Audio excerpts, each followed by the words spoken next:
What's up guys, this is Marcel from on Dapper Street and welcome to today's video. Today I'm doing something a little bit more special. It's not just a vlog and a day in my life, but it's of course. Okay, what are you doing? A dog running around here. Oh, I think he's hanging out. Okay, starting over. Today I want to talk a little bit about something that a lot of you have asked me over the years that I've been vlogging, not years that I've been vlogging, that's a new thing. Basically, a lot of you asked how I got to where I am. How did it all start, and how, I don't know, like why am I sitting in this chair right now having done in my life what I was thankfully able to do. And I kind of want to talk a little bit about who I was, and then kind of my transition into the United States, and then how I really started One Dapper Street here in the United States, and how I became a professional blogger or influencer or whatever you want to call it.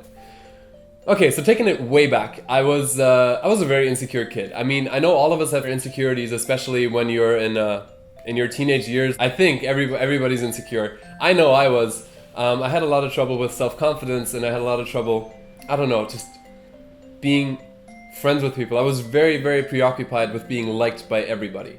So much so that I kind of thought I was a cool kid, but I was definitely the odd one out. And basically, that was my gateway to fashion a little bit. I loved experimenting with fashion. Ended badly. I looked like this, and then at times I looked like this, and then sometimes I even look like this. So I had my years where I experimented with fashion, where I could, I don't know, just see where I could take it and just express myself through it. Eventually I learned to dress better, and it had a really interesting effect because I noticed that people started treating me differently because of how I dressed. People started complimenting me, and I don't know, just it was positive interactions and something that I wasn't really used to be honest. So for me it was really nice. Fashion is not something superficial, like by its definition, yes, but something that helped me be myself and helped me embrace who I am and be that person, and gave me a lot of confidence. So that's my first big moment with fashion as a thing, as an art or as an industry, whatever you want to call it. Besides that, I felt like I wasn't really in the right place in Germany. I always felt like I was a little bit just odd. You know, I was a very positive guy and very kind, and in Germany, not that people aren't nice, but just the way people behave is very different, and I always felt like American culture would suit me better. And I had wanted to go to America many times for many different reasons. I wanted to do a student exchange for like 2 weeks within my school. I got selected, but then none of my friends were selected, so I didn't want to do it, so that fell through. Then I decided I wanted to do a high school year, but that didn't work out. And I was like, okay, maybe you'll study in university or college in New York especially. I had this fascination with New York without ever having been there. So then comes the day of my graduation. I graduated high school in Germany, and I was 17 years old. People usually graduated with 19, and I was 17 because I skipped a grade. Anyway, not important. And I finished a little bit early, so I didn't want to go straight from school to school. I was done sitting in a classroom just listening. I figured, hey, I have 2 years to myself that I can really just do what I love doing, and at that time it was dance. So I decided to do a dance program for 2 years where I danced like 40 hours a week basically.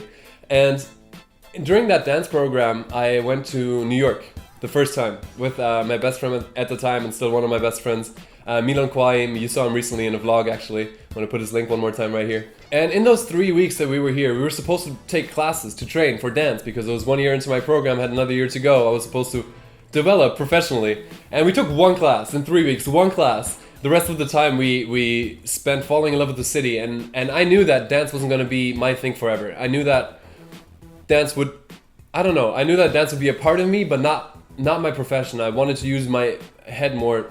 I don't mean that as an offense to any dancer, but I love numbers and I love psychology. So when I was in New York, I actually looked into the psychology program at NYU, and I decided that's not enough art for me. So I wanted something that was a balance. I came up with the term fashion marketing because fashion marketing integrates fashion, which is my art. It integrates numbers because it's marketing, so there's a lot of that. And marketing is also psychology, and I love psychology. So fashion marketing just kind of was the whole package for me. So I Googled that, and I found FIT. FIT is the Fashion Institute of Technology in New York City. And I want to do a separate video about the pros and cons of going to that school. I was very, very happy with my choice, and it's the only school I applied to. I got accepted, and a year later, I moved here. Now let me talk about that a little bit more, because it's being a German, and this might be interesting to you as foreigners if you're planning on studying in the United States or anywhere.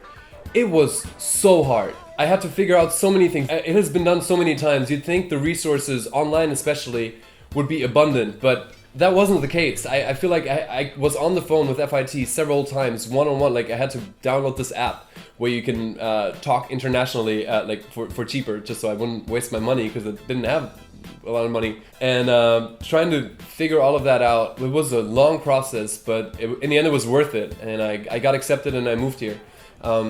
Now that's another thing. I had the support of my parents, and that's something I'm not ashamed of, and it's not something I want to hide. I didn't grow up rich, but I did have the security. Okay, my mom could at least send me money for rent and money to live every month, so I wasn't too crazy worried about having to find a job, because it's really hard on an F1 visa, which is a student visa. You can only work on campus or for a paid internship, and at FIT you can't intern for the first year. So I was kind of like, I'm very lucky that I had the support, and I wouldn't have been able to do it. But basically, I hit up a friend that I had met once before in New York, and he's like, hey, if you ever need a place to stay, hit me up. And I was like, dude, I know we don't, I Facebooked him. That was when I was still on Facebook.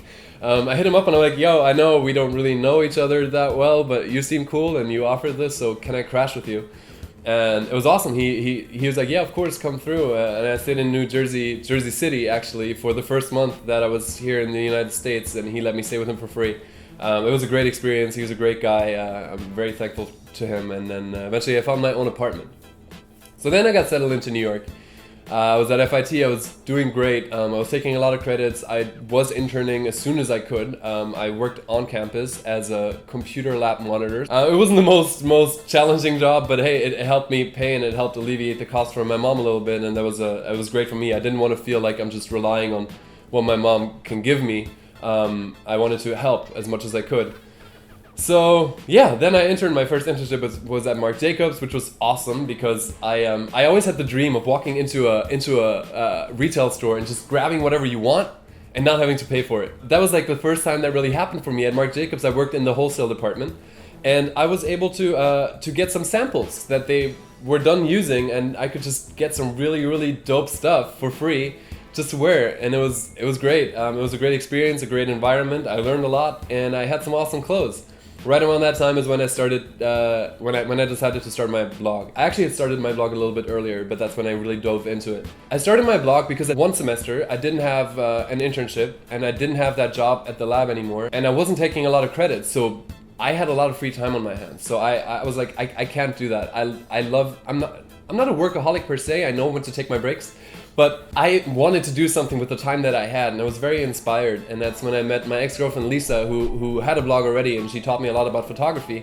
And I built out my blog. That was March 7th, 2013 is when I started it. And since then, for the first 2 years, I was blogging every day. So blog posts every day, 2 paragraphs, and like 8 to 12 professional images that I put out every day, even though I started having internships again and having that job again, and taking more credits again. So it was a lot, but I was so passionate about it, I just pushed through. And by the time I graduated, I was actually already at the level professionally with my blog that I could live off of it. So I switched my status from an F1 to an O1 visa. That's an artist visa. And I got my artist visa as a fashion journalist. That's what they called bloggers, because it was still so new that the state didn't even have a category for bloggers or influencers as a visa category. You have to like collect all your press, like any magazine or newspaper or other blog that has written about you. You have to show them that you can make money and that you are just very talented in your field. And it was a process, and it cost a lot of money, but I overcame that hurdle. And that was in January 2015 is when I started blogging full time. I graduated 5 months later, and I left FIT, like I was done with my classes, but graduation was in May. So I was done in December. And I started blogging full time, and since then, I mean, it had already been established enough for me to just keep growing and keep focusing on it. Just in terms of starting a blog, I know that today it's a lot harder. I kind of was lucky because I was one of the first ones to really do what we're doing. I'm not saying I coined the whole thing. I'm saying I jumped on early on the bandwagon. I'll be very honest with you. I'm never the first guy to do anything. I'm not that courageous. But I'm one that will adapt fairly soon. So I'm not waiting till everybody has it. talking about product in general. When I know it's the right time and when I see it has potential, that's when I like to jump on it. And it was kind of the same as blogging. Blogging had been 4 or 5 years old professionally when I started, and as I started, it started becoming more important and a bigger expense for companies that are paying for social media marketing and whatnot. And that's pretty much how I ended up here. So right now I'm sitting in LA because I started dating my beautiful girlfriend, a wonderful person that I'm so happy to share my everyday with. And she lived in LA and I lived in New York, and right now we're going back and forth between our 2 apartments. And I'm honestly as happy as ever. I love what I do. I get to do it every day. I get to do it with the person I love. And it's awesome. So why am I telling you this? Besides just informing you, for those who are actually interested, reaching your dreams is a lot about overcoming obstacles and fears and hurdles. When I left Germany, I left my mom, who raised me single-handedly. I left my closest friends. Anything that was close to me was in Germany, and I left that behind. It was scary. I was excited to move to New York, but it was scary. I was all by myself. I didn't know anybody here. I was fluent in English, yes, but I didn't know whether my proficiency in English would be enough for university or college. There's a lot of fears, and then towards the end of my college degree, I didn't know, is my visa going to work out? It cost money. Am I going to be able to pay it off? And right now I'm overcoming another obstacle. I'm in the middle of my green card process. The first part has been approved, but the second one is about to be filed, and it's going to take a while to be processed, and then I get the final yes or no. These are all things that you don't really have control over. These are things that you need to let go, and you need to trust, and you need to do them because they're important, but they're scary. And I want to encourage you, if you know what it is that you want, which is honestly, it's a blessing. If you don't know where you're going, it's very difficult. But if you do know where you want to go, then I urge you to follow your dreams. And that means taking steps that don't feel secure. That means leaving your comfort zone. And that means just diving into the deep end and hoping it will work out and doing your best no matter what. That's just kind of like a takeaway I want to share with you guys from my experience and from my life so far. It worked out great for me, and I would never consider myself finished at this point. I'm still doing the same thing, as you see, with the green card and other things with YouTube right now. YouTube's very scary for me because I had a lot of success on Instagram, but now I'm starting something new. Who's to say that it's going to be as good as what I did on Instagram? It's hard living even up to yourself and what you did in the past, but I want to push through it. I want to get better, and I want to keep following my dreams. And one of my dreams is actually to become an actor, which is something I kept myself from expressing verbally for so long because I was afraid. Because I was afraid of what people would think. Because everybody wants to be an actor. I'm still doing it, and I encourage you to do it. The earlier you learn it, I think the happier you'll be in life. The longer you'll be happy also. So that's my story. I hope you guys liked it. Thank you so much for watching. I don't know if you watch my vlogs, but if you want to join in what my daily excursions and my daily life, then please subscribe. Leave a comment below if you have any more questions, and if I can help you a little bit. I would love to help you out. I know how hard it is as an immigrant, especially, to find a way into this country and to make it here and to figure out what you need to do. But leave a comment. I'd be happy to get back to you. And I thank you all very, very much for watching once again.